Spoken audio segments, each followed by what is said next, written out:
Hello and welcome to Advertisers Watching Ads. My name is Tom Ollerton. I'm the founder of Automated Creative, and this is a show where brands watch other brands' ads and discuss what's good and bad about them. This week, as ever, we're brought to you in partnership with the Conscious Advertising Network, so please go and check those guys out after the show.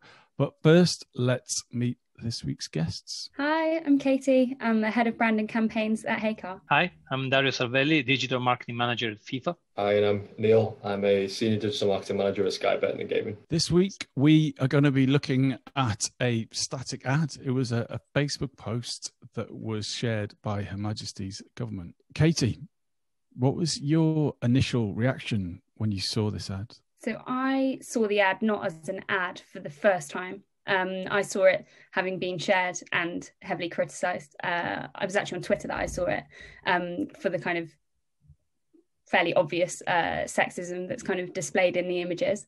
Doesn't seem to have been reviewed by anyone who has kind of inclusivity or diversity, I guess, at the forefront of their mind. And what I mean by that is more from a kind of stereotyping point of view, from the images that you can see of the women and the girls in this image. It's our job within this industry to be kind of pushing against them actively. I think I probably, if I had seen it as an ad, would have probably scrolled past it, if I'm honest. I don't think it's hugely engaging. I think the imagery that's used is fairly mundane. I think the initial kind of tweak or whatever that kind of really hit me was just disappointment, really, and because it just really feels super regressive. It just feels really, really old.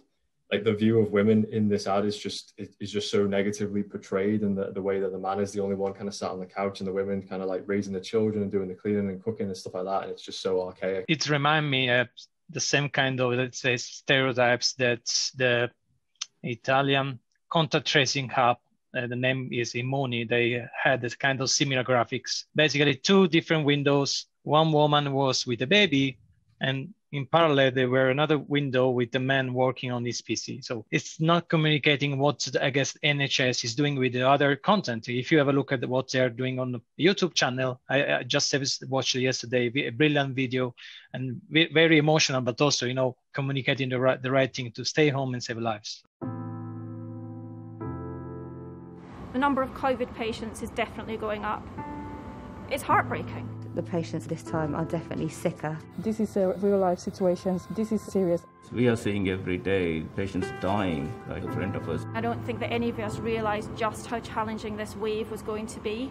When you have to tell somebody that you think this is the start of their lungs failing and that they're not going to get better, that is really, really heartbreaking. We're doing everything to try and save them. The worst time was 4 deaths in 2 hours.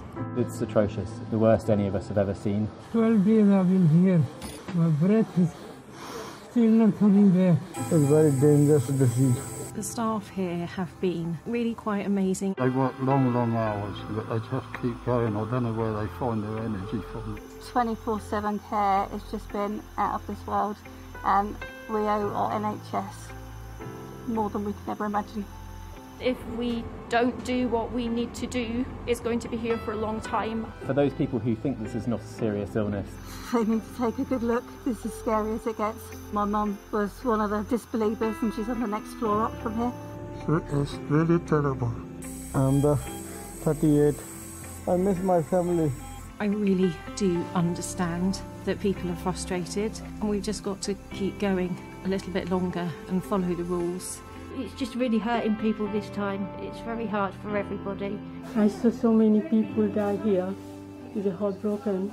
It's very emotional for me. Please do as we're asked. Wash your hands, wear your masks, keep a safe distance apart, and please, please do not go out unless you have to. If we don't do these things, people will continue to die. Stay at home, please stay at home. And hopefully we'll get through this together.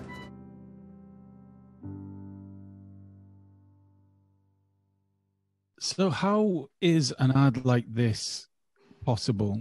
How is it going out? Katie, what's your guess here? How do you think this has got signed off and gone out? I think the obvious one, and it almost seems too obvious, is that the people that have been involved in it aren't the kind of people who are questioning whether it is the right thing to put these kind of stereotypical images out, but also probably you could make an assumption that the people who've been involved in it aren't women.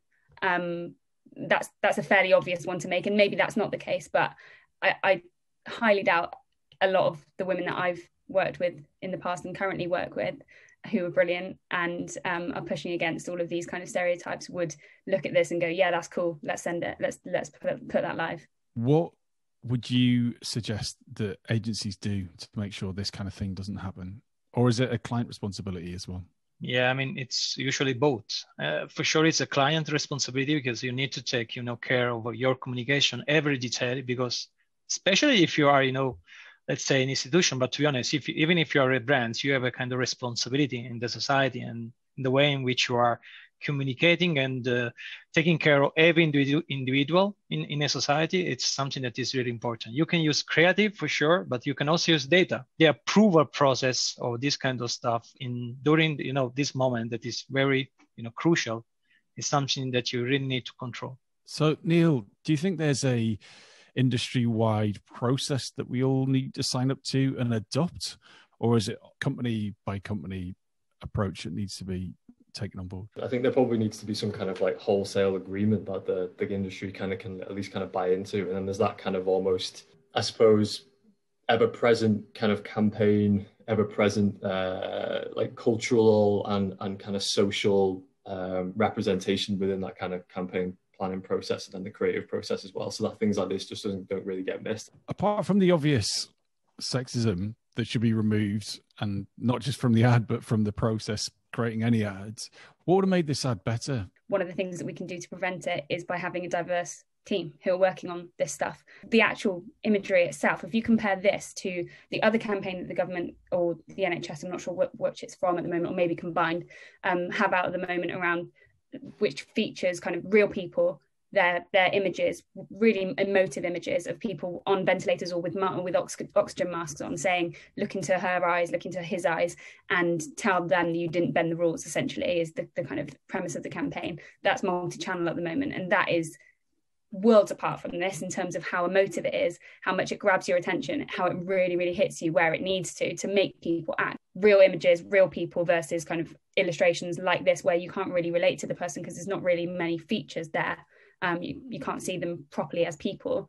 They've always performed better from a photography point of view. When you look at these kind of like almost kind of micro sexist kind of things that are kind of happening, almost you could almost scroll past it and maybe not even notice. When you look a little bit deeper, and it's actually pretty offensive. I think the perpetuation of these kind of stereotypes and biases are definitely happening, but on much more of a micro level. And when you look at like the amount of ads that you used to see as a consumer back in the 60s versus what you see now, you could end up having subconsciously your opinion kind of like swayed in one way or another, or be thinking that this is a normal thing to be looking at an image like this. And I think that is probably one of the big things I'd probably want to communicate to that creative department if I was a director. So really a combination between, an emotional approach, and in this art, there are no emotion at all, and communication about, some medical information, because in order to fight, the fake news and a lot of misinformation we have on social media as well.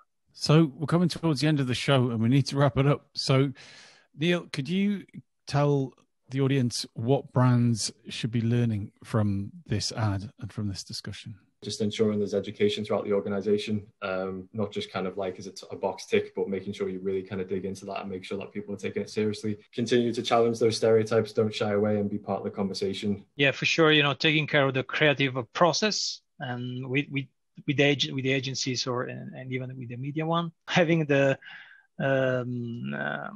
right approach. If you have done a mistake, maybe changing the creative. This is something, for example, the content tracing app that I mentioned before, they updated the graphics on the app. First of all, taking care about the creative approach, maybe with the right brief, using data, to combining data with the creative. I guess it's something that the brands need to do. We've got a duty as a client as well to be doing the same with our agencies, challenging them, making sure that those teams are diverse, making sure that we've got the right people in the right places so that things like this just don't get created in the first place. Thanks so much, guys.